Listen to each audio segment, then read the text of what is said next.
Danger from Illegals Rising, a Jonsquill Ministries report, by Walker von Krieg. For strangers are risen up against me, and oppressors seek after my soul, they have not set God before them.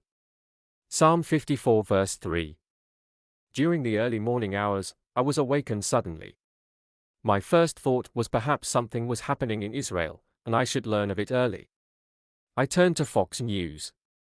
I discovered there was an IAEA briefing being given, and the speaker was reporting about Iran. Perhaps God had something he wanted me to see in this news conference.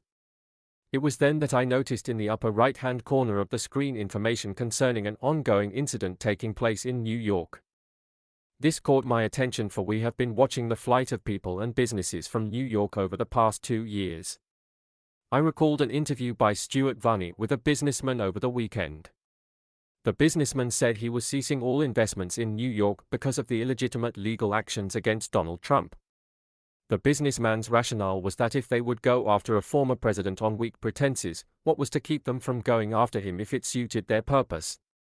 When I first tuned into the report on the incident taking place in New York, from an aerial view it appeared there was a body lying on the ground. I soon realized it was a moped, abandoned by a fleeing suspect. The reporter revealed 2 police officers had been shot by the suspect.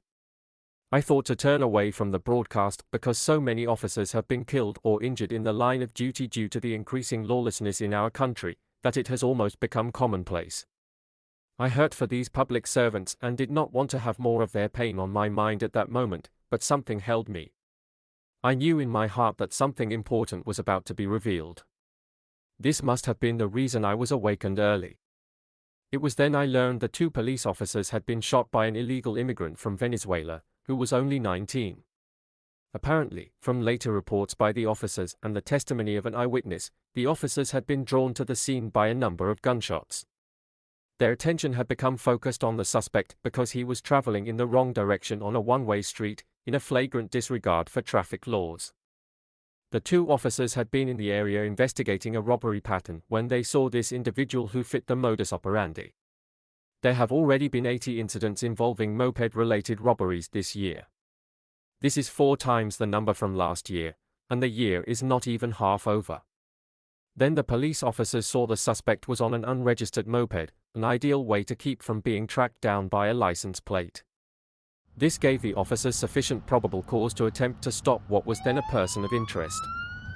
The suspect dropped the moped in the street and took off on foot with the 2 officers in pursuit. The suspect turned and fired several times from a handgun, hitting one officer in his vest and the other in the leg.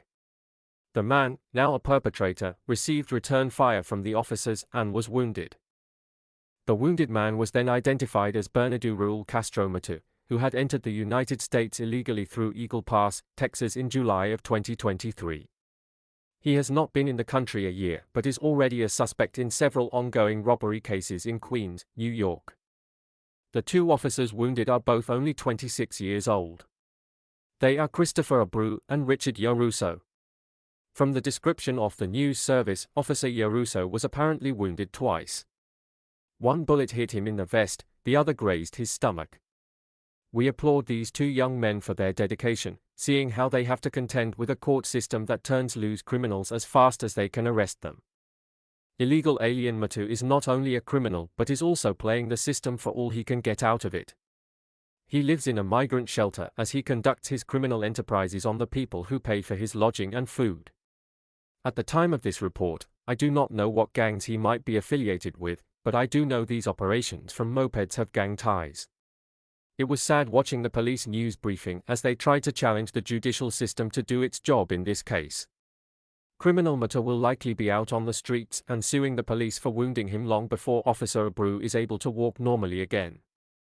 This is one more incident chronicling the decline of the United States. This has been a Jonsquill Ministries report. Please like, share, and subscribe.